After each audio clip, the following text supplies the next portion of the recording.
Start.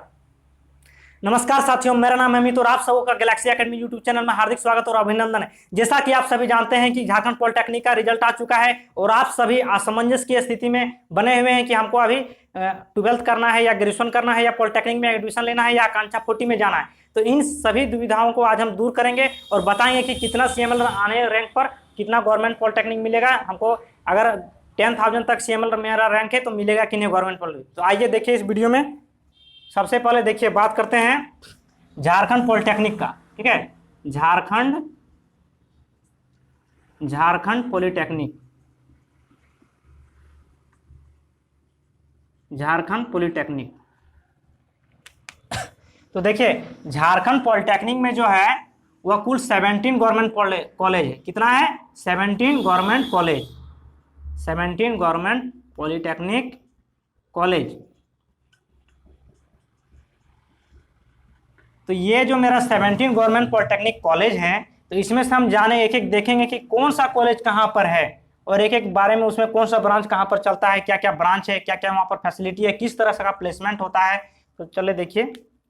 तो सबसे पहले देखिए अभी जो हब बना हुआ है पॉलिटेक्निक में, सबसे ज़्यादा अभी डिमांड चल रहा है आदित्यपुर का। Government polytechnic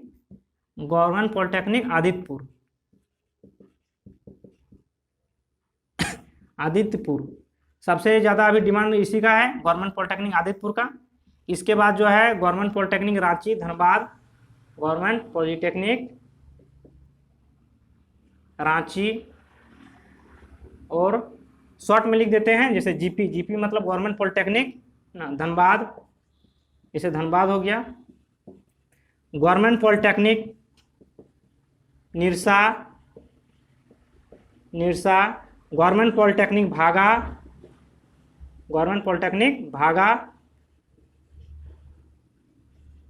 government polytechnic Khutri जो कि बोकारो में है, government polytechnic Khutri Bokaro. Government polytechnic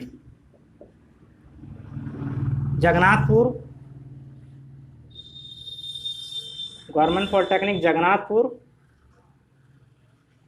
government polytechnic Simdega, government polytechnic Latehar,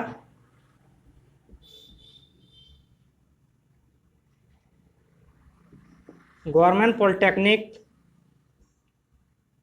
Sahebganj,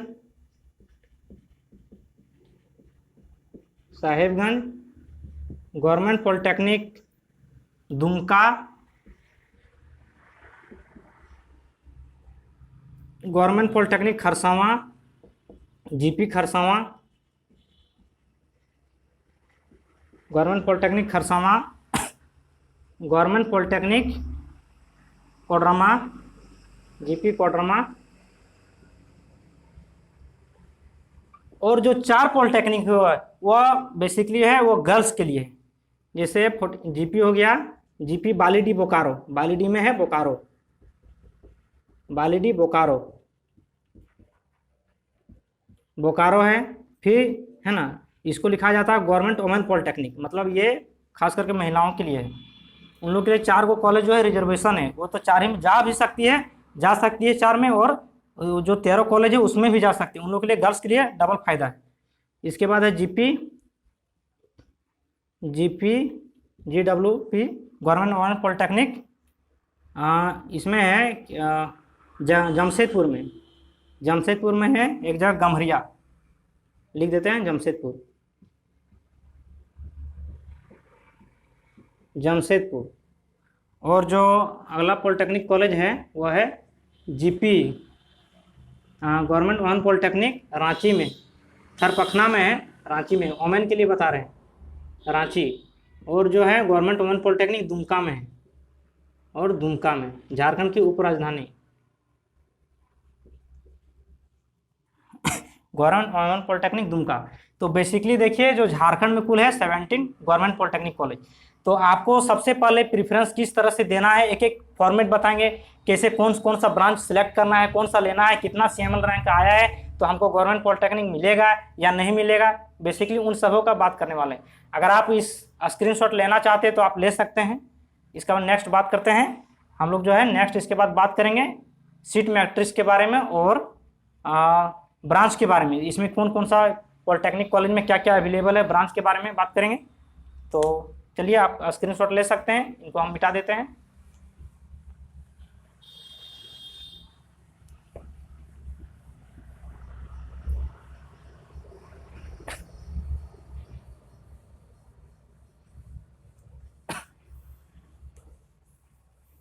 तो बात कर लेते हैं ब्रांच के बारे में। अब जो बात करने वाले हैं किसके बारे में, ब्रांच के बारे में। ब्रांच ठीक, शाखा। तो इंजीनियरिंग फील्ड में जैसे हम जाएंगे, वो पॉलिटेक्निक करेंगे, ठीक है तो भाई तो करेंगे, लेकिन हम कौन सा ब्रांच करेंगे वो हमको कैसे पता चलेगा। तो देखिए इसमें पहले जान लेते हैं कि ब्रांच क्या क्या इसमें क्या क्या है। तो देखिए सिविल है, सिविल इंजीनियरिंग, सिविल शॉर्ट में लिख रहे हैं इंजीनियरिंग को, ये जैसे लिखा जाता है सिविल। इसका बाद हो गया मैकेनिकल इंजीनियरिंग, मैकेनिकल इंजीनियरिंग हो गया इलेक्ट्रिकल इंजीनियरिंग, इलेक्ट्रिकल इंजीनियरिंग। और चौथा हो गया आपका सिविल मैकेनिकल इलेक्ट्रिकल, ईसीई हो गया electrical electronics and communication engineering. और पांचवा हो गया आपका electrical and electronics, triple engineering है ना, triple electrical and electronics engineering पूरा लिख देते हैं, electrical and electronics, electrical and electronics, electronics engineering, इसको बोला जाता है ट्रिपल ई शॉर्ट में। ये इलेक्ट्रिकल इंजीनियरिंग को डबल ई शॉर्ट में बोला जाता है, डबल ई, और इसको बोला जाता है शॉर्ट में ट्रिपल ई, इसको ट्रिपल ई। आपका जो छठा ब्रांच हो गया वो हो गया मेटलर्जी,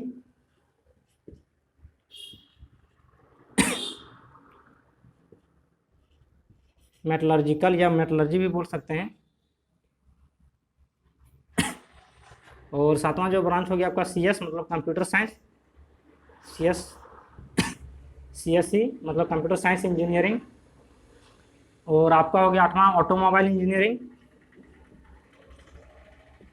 ऑटोमोबाइल इंजीनियरिंग।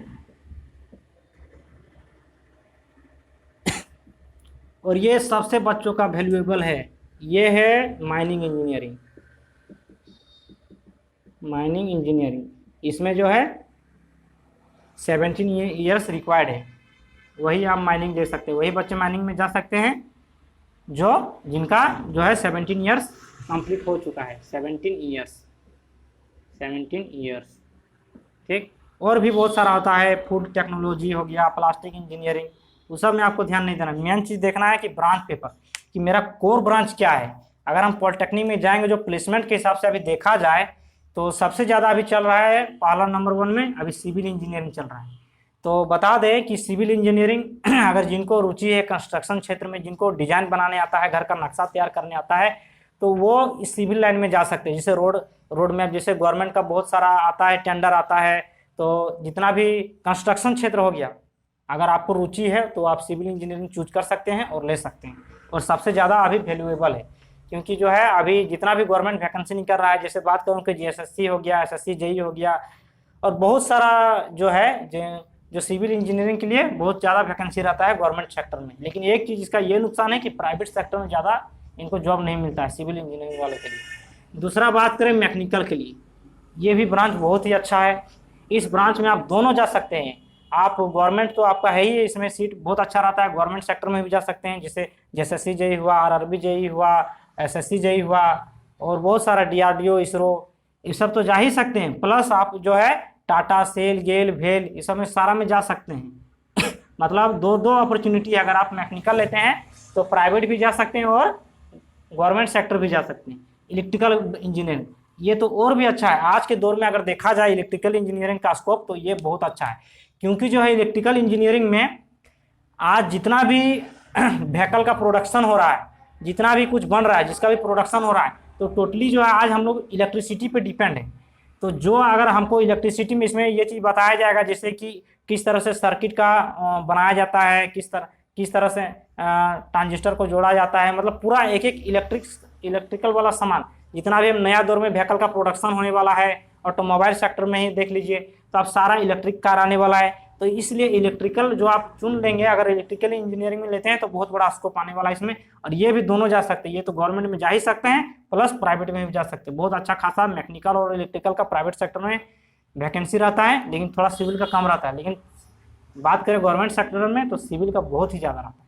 इसका बाद देखिए इलेक्ट्रॉनिक्स एंड कम्युनिकेशन इंजीनियरिंग, ये भी जिनका अगर रुचि है, मान लीजिए मोबाइल बनाना हो, है ना, मोबाइल का जो सेमीकंडक्टर डिवाइसेस हो गया, कैसे जोड़ा जाता है, कैसे उसका निर्माण किया जाता है, और थोड़ा बहुत अगर आपको कंप्यूटर का नॉलेज हो तो आप ये भी ले सकते हैं, electrical and communication engineering.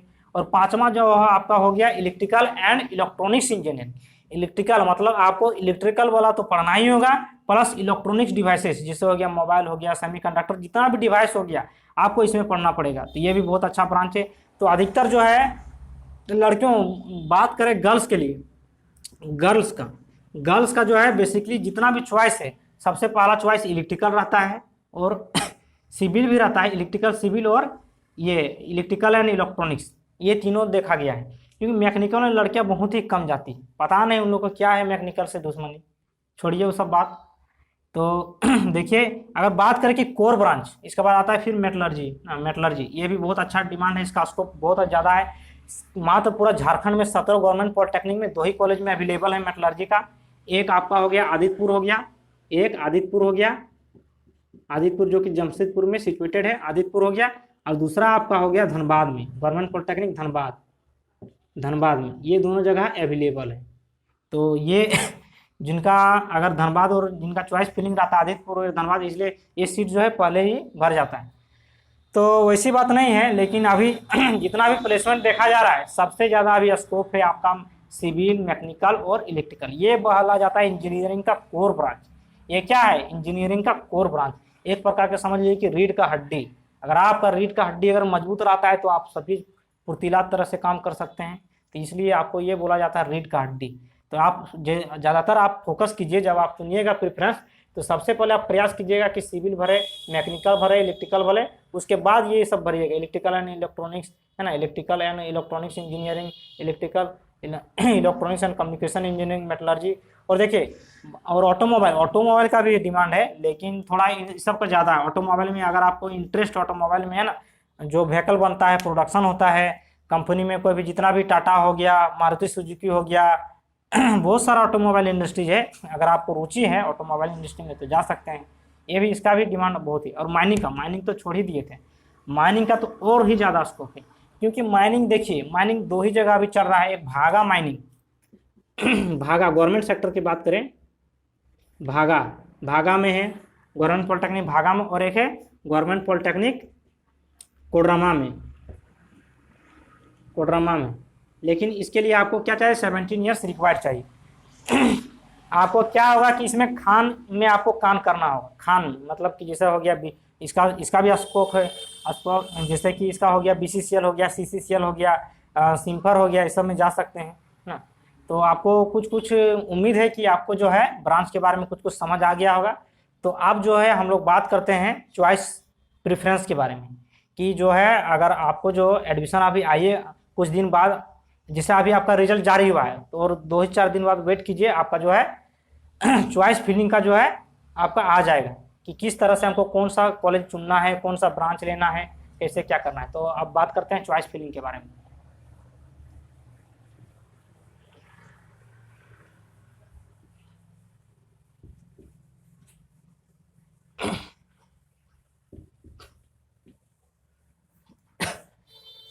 Choice filling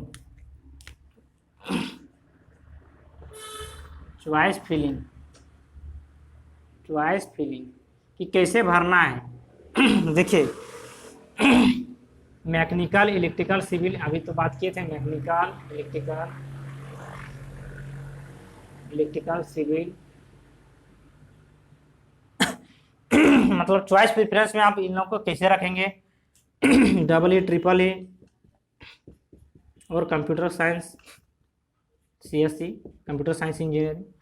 तो देखिए, जैसे ही आपका कुछ दिन बाद 2-4 दिन वेट कीजिए, आपको चॉइस प्रेफरेंस का अब आ जाएगा कि चॉइस फिलिंग करना है। तो सबसे पहले आपको जो, अगर आप मतलब सबसे आपका ड्रीम कॉलेज आप चूज कीजिएगा। ड्रीम कॉलेज क्या है आपका, मेरा ड्रीम कॉलेज क्या है, सबसे ज़्यादा प्लेसमेंट कहाँ पर होता है। उसके बाद आप समझौता कर सकते हैं। मान लीजिए आपको ड्रीम कॉलेज उस तरह से CML, और बात बता दें कि CML रैंक, ठीक है, अगर आपका CML रैंक 1 से लेकर 3000 तक है, ठीक है, 3000 तक है, तो आपको उम्मीद है कि एकदम फिक्स, इतना जाने कि आपको फिक्स गवर्नमेंट पॉलिटेक्निक मिल ही जाएगा, और थोड़ा अच्छा कोर ब्रांच मिल जाता है इसमें। इसके बाद से है कि थोड़ा समझौता करना पड़ सकता है, कि इसके बाद आ जाते हैं 1 से लेकर 5000 है ना, 3000 से लेकर 5000 तक, 5000 तक। इसके बाद जो है थोड़ा आपको ये सब मिलेगा, ट्रिपल ई मिलेगा, या इसके बाद थोड़ा दूर दूर जाना पड़ सकता है, जैसे जगन्नाथपुर हो गया, लातेहार हो गया, सिमडेगा हो गया, साहेबगंज हो गया, उस सब में आपको कोर ब्रांच मिल सकता है।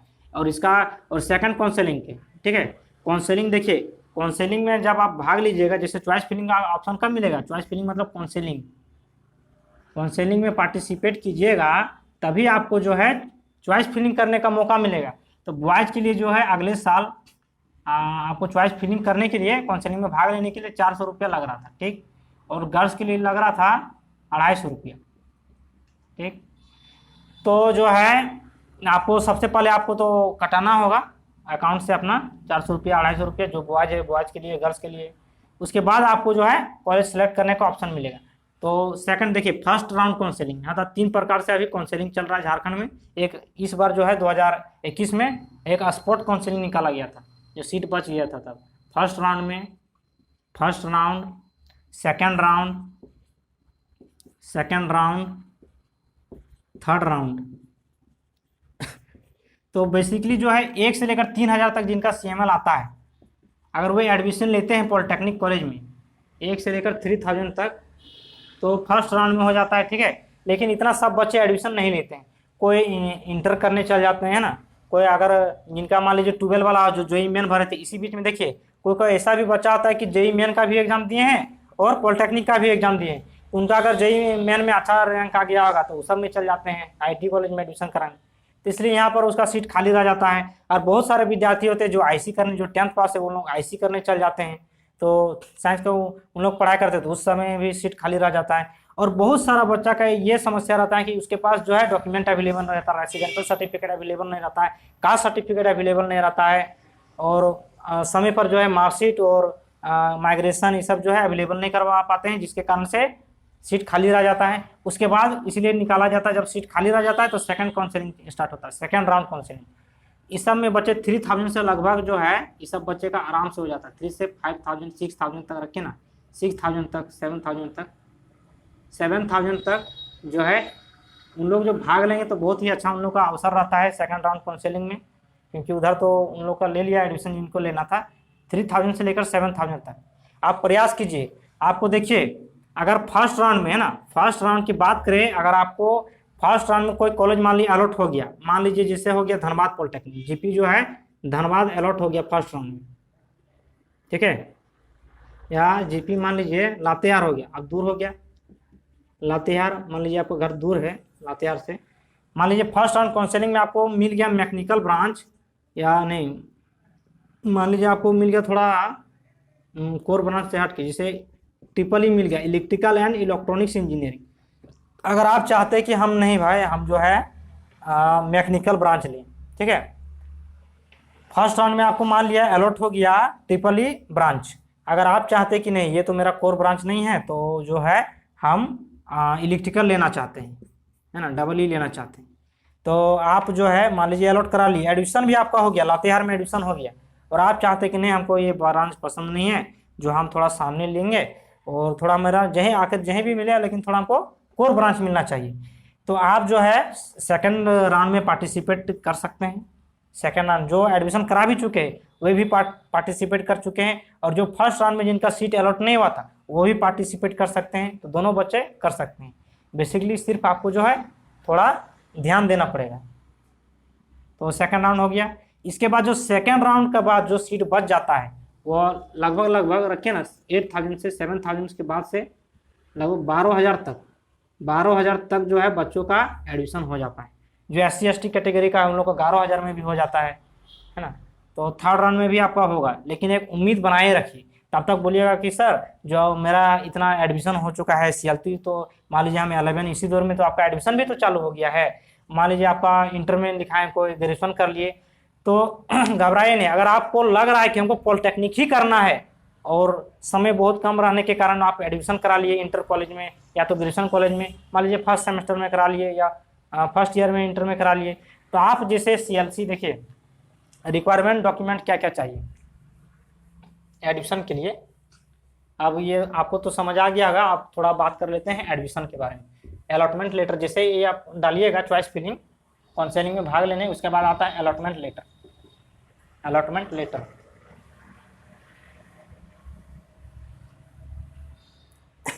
Allotment letter allotment